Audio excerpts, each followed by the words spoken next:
قرآن مجید فرقان حمید نے نا جو نبی اور امتی کا تعلق بیان کیا ہے وہ یہ ہے کہ النبی اولا بالمؤمنین من انفسہم، فرمایا یہ نبی تو مومنوں کی جانوں سے بھی زیادہ ان کے مالک ہیں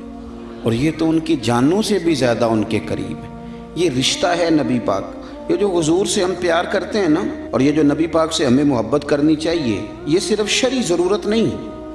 شرعی ضرورت تو ہے ہی نا، کہ حضور نے فرمایا تم اتنی دیر تک مومن نہیں بنو گے جتنی دیر تک ہر چیز سے بڑھ کر مجھ سے پیار نہ کرو۔ یہ شرعی ضرورت تو ہے ہی، لیکن نبی پاک سے محبت کرنا یہ ہماری عقلی ضرورت بھی ہے، یہ ہمارے شعور کی ضرورت بھی ہے۔ اگر آپ فہم کی دنیا میں جائیں گے، عقل و دانش کی دنیا میں جائیں گے، تو پھر بھی آپ کی عقل کہے گی کہ محبت مدینے والے رسول سے ہی کرنی چاہیے۔ اور یارو ماں باپ سے پیار کرتے ہیں، انہوں نے احسان بڑے کیے، اولاد سے پیار کرتے ہیں، پیاری بڑی لگتی ہے، بہن بھائیوں سے پیار کرتے ہیں، رشتہ قریبی ہے۔ یہ ساری محبتیں ہم کرتے ہیں کیوں؟ کہ ان میں اخلاص ہے، ان میں خلوص ہے، یہ غیر نہیں، یہ ہمارے اپنے ہیں۔ لیکن یاد رکھنا ان سب سے بڑھ کر مدینے والے رسول ہمارے اپنے ہیں۔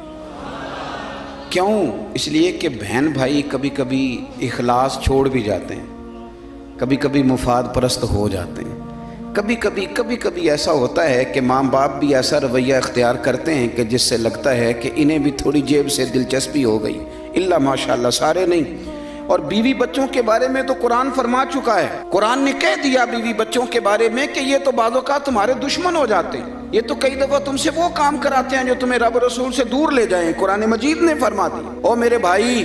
جتنے اپنے کہلانے والے ہیں یہ کبھی نہ کبھی کچھ ایسا کر دیتے ہیں کہ جو اپنوں والا نہیں ہوتا۔ ایک ذات ہے مدینے والے محبوب کی، ایک ذات ہے تیرے اور میرے رسول کی کہ جنہوں نے کرم ہی فرمایا ہے، جنہوں نے فضل ہی فرمایا ہے، جنہوں نے رحمت ہی فرمائی۔ اور نبی پاک صلی اللہ تعالیٰ علیہ وسلم فرمانے لگے میرے غلاموں سنو، میری اور تمہاری مثال تو گویا اس طرح ہے کہ جس طرح کسی آدمی نے آگ جلائی تھی تو پتنگے اس میں گرنے لگے تھے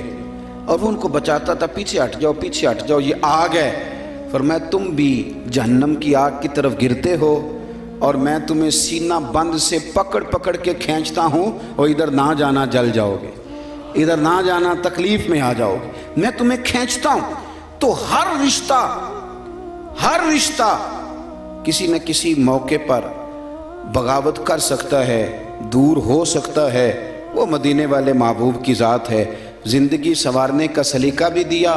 سارے قبر میں چھوڑ کے آ گئے اور جب آنکھ کھلی تو جلوہ والضحیٰ نگاہوں کے سامنے موجود تھا۔ یہ صرف ذات مصطفیٰ ہے، صرف ذات مصطفیٰ ہے، فقط یہ حضور کی ذات والا صفات ہے کہ میرے بھائی میزان عمل پہ گئے تو مدینے والے وہاں بھی موجود، پل صراط پہ گئے تو حضور وہاں بھی موجود، اگر حوض کوثر پہ گئے پیاسے ہو کے تو حضور وہاں بھی موجود۔ گویا جہاں جہاں ضرورت پڑی، جہاں جہاں مجبوری ہوئی، کئی اپنے کہلانے والے مجبوریوں میں ہٹ گئے، لیکن دنیا کی پریشانی سے لے کر قبر کی پریشانی تک اور قبر کی آزمائش سے لے کر جہنم کی پریشانی تک جو ہستی ہمارے ساتھ ساتھ رہے گی وہ ہمارے آقا و مولا مدینے والے محبوب صلی اللہ علیہ وسلم کی ہے۔ اس لیے عقل کا بھی تقاضا ہے کہ جنہوں نے کہیں ساتھ نہیں چھوڑنا ان سے پیار کیا جائے، ہر جگہ جنہوں نے ساتھ رہنا ہے، جنہوں نے محبت کو نبھانا ہے، ان کا کبھی بھی دامن کرم نہ چھوڑا جائے۔ کچھ چیزیں ایسی ہوتی ہیں کہ جو آپ کی طبیعت کہتی ہے کہ یار اس بندے نے بہت عمدہ کہا۔ مظفر وارسی نے کچھ باتیں کی تھی بڑی خوبصورت، وہ کہتے ہیں کہ سیاہیاں مجھ میں داغ مجھ میں اور جلیں اسی کے چراغ مجھ میں، اثاثہ قلب و جاں وہی ہے، میرا تو سب کچھ میرا نبی ہے۔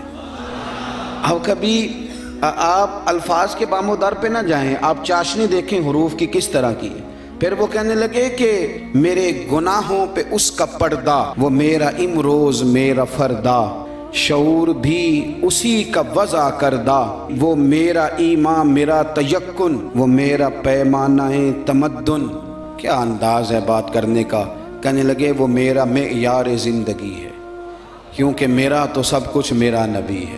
کہنے لگے وہ میری منزل بھی ہم سفر بھی، وہ سامنے بھی پس نظر بھی، وہی مجھے دور سے پکارے،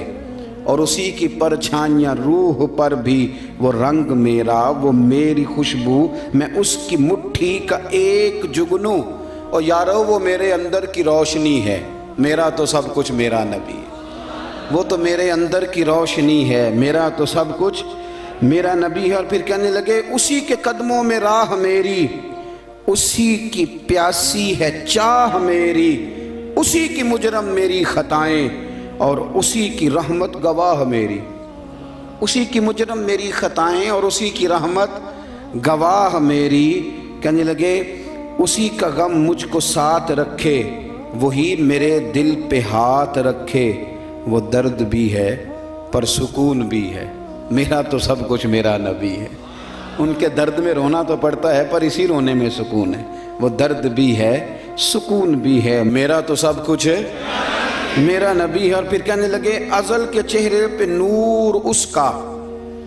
ظہور عالم ظہور اس کا، اسی کی آواز گفتہ حق، خود اسی کی تنہائی طور اس کا، بہت سے عالی مقام آئے، بہت سے عالی مقام آئے، بہت سے عالی مقام آئے، پر خدا کے بعد اس کا نام آئے، بہت سے عالی مقام آئے پر خدا کے بعد اس کا نام آئے، وہ اولی ہے وہ آخری ہے، میرا تو سب کچھ میرا نبی ہے۔ اور پھر کہنے لگے نہ مجھ سے بار عمل اٹھے گا، نہ عضو ہی کوئی ساتھ دے گا، اگر کہے گا تو روز محشر خدا سے میرا نبی کہے گا، سیاہیاں داغ صاف کر دے،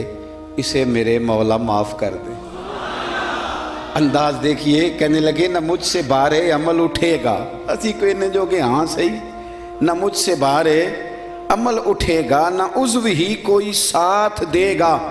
اگر کہے گا تو روز محشر خدا سے میرا نبی کہے گا، سیاہیاں داغ صاف کر دے، اسے میرے مولا معاف کر دے۔ کیونکہ یہ میرا عاشق ہے وارثی ہے، تھوڑا سا مظفر وارثی سے معذرت کے ساتھ، یہ میرا عاشق ہے قادری ہے، میرا تو سب کچھ میرا نبی ہے۔ السلام علیکم دوستوں، ویلکم ٹو مائی یوٹیوب ایک آفیشیل چینل۔ ہمارے اس چینل کا بیسکلی موضوع یہ ہوتا ہے کہ ہم اسلامک جو مسائل ہیں اور واقعات ہیں وہ لوگوں تک پہنچائیں، تو آپ کو مزید ایسے واقعات اور اپنے مسائل کے حل کے لیے ویڈیو دیکھنے کے لیے ہمارے چینل کو سبسکرائب کر لیں، بیل آئیکن کو آن کر دیں، اور کامنٹ میں اپنے مسائل کے متعلق آپ بتا سکتے ہیں جس کے بارے میں ہم اپنی ویڈیو نیکسٹ اپلوڈ کر سکتے ہیں۔ اور ساتھ ہی ساتھ اس کے علاوہ ہم آپ لوگوں کے لیے ایسے واقعات آپ کو یعنی کہ ایسے واقعات کی ویڈیو اپلوڈ کریں گے جو آپ نے پہلے نہیں سنے ہوں گے، اور آپ کے جو ہے ایمان میں اضافہ ہوگا اور آپ کو نئی بات معلوم ہوگی۔ اس لیے آپ ہمارے چینل کو سبسکرائب کر لیں، اپنے بیل آئیکن کو آن کر لیں تاکہ ہمارے آنے والی مزید ویڈیو جو ہم اپلوڈ کریں وہ آپ تک پہنچ سکیں، اور ویڈیو کو اینڈ تک واچ کیا کریں تاکہ آپ کو اپنے مسائل کے بارے میں اور اپنے واقعات کے بارے میں مکمل معلومات حاصل ہو سکیں۔ شکریہ۔